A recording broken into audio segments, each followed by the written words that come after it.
So this is Projectmem.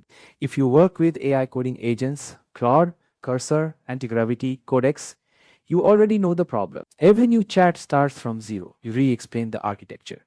You retry the same fix that already failed yesterday. You burn thousands of tokens just rebuilding context. I built Projectmem to fix that. It's a local first memory layer for your AI agent. It captures your project's history right inside your repo and feeds it back so your agent stops forgetting.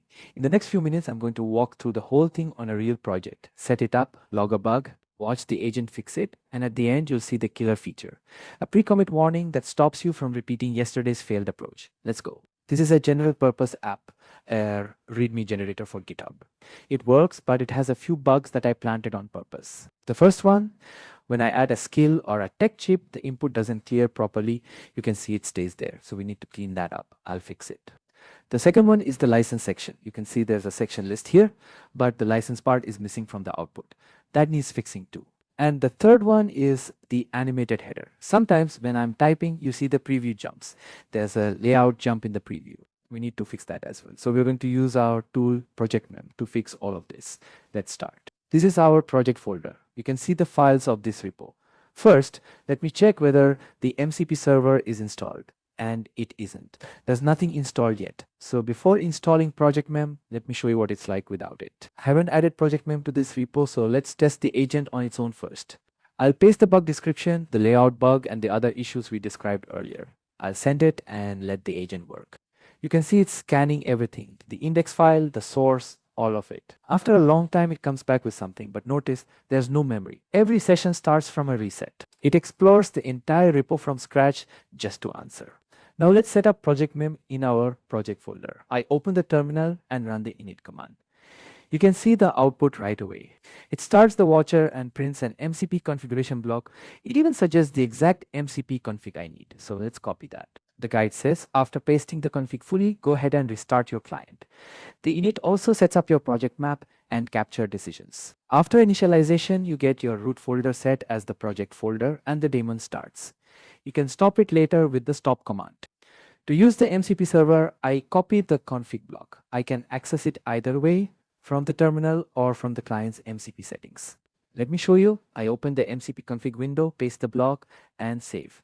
Then I go to the MCP server panel where the server is managed and refresh it. We can see it's registered now. Either way works. Now I'll fully restart the client. After the restart, you can see all of the configuration is in place. Let me test it. I ask a simple question. What is this project about? It fires the Projectmem tools and starts building the project map. You can watch the project map being created and then the summary. So it automatically creates both the project map and the summary. The first run consumes some tokens, but from the next run on it works much faster and more automatically because the memory is already there.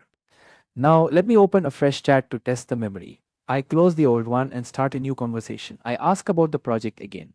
You can see it's reading from memory this time. It already has everything because we generated it earlier. There are no recent issues or decisions yet. That comes later as we work. So now let's handle the real bugs. This is our first problem. I paste the issue. When I add a tech chip, the input doesn't clear and it can add duplicates. Let's investigate. You can see it has already logged the issue from memory. There's now a recent issue on record. Let me try a first approach, just deduplicating the tech array. The agent applies it. I refresh and check. The duplicate is handled, but the input still doesn't clear. So this was only a partial fix. I record that as a failed partial attempt. You can see the failed attempt logged here. Now the real fix, clearing the input field after the chip is added. The agent applies it and it's done. Issue resolved. Let's fix the next issue. You can see all the sections render, but there's no license section in the output. No license here. So we need to fix it. I log the issue and the agent opens it, then works on the fix. After the fix, the license section now has its proper status. It's done and recorded successfully. Accepted. Let me verify in the terminal with pjm show. It shows everything. The recent issues 000002, both done, the failed attempt, the partial attempt, the decision, and the notes and files involved. You can see the whole history right here. pjm show gives us a clear picture of what's going on.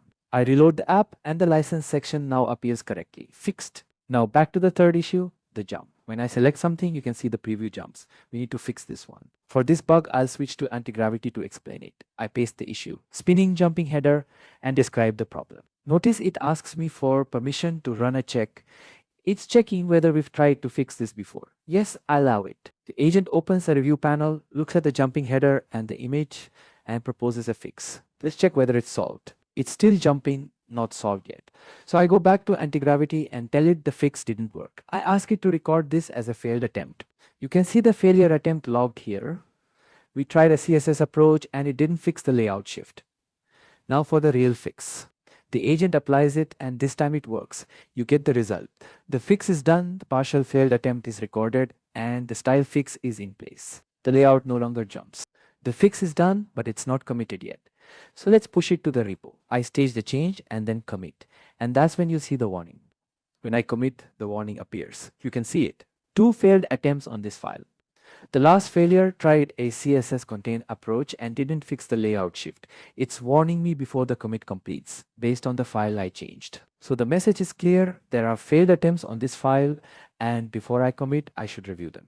I read it, confirm my actual fix is different, and continue. Now I check git status. Our branch shows the modified file, nothing else unexpected. Good. Then I test the app again. This time, when I type, there's no jump. It's really fixed. Now we test the important part of this demonstration, the difference between setup mode and maintenance mode. I open a fresh chat and write a prompt to check the project state. You can see it analyzes, pulls the summary, and reads the instructions. And it does not regenerate everything from scratch this time. Everything is already there and it understands the codebase from memory. That's correct. That's maintenance mode working. Let me ask the agent what it thinks about Projectmem and how it helps. You can see it explains Projectmem captures the development environment, solves the context and memory problem, prevents repeating failed approaches, and gives high token efficiency, all in a lightweight package. Now I want to see the score. The agent prints it, and you can also run it manually in the terminal with PGM score. Same result, 33, the same score either way. You also get the tokens and the working hours saved, which is really cool. Now I want to show you the visualization. Let's open it. It's quick. It's already generated.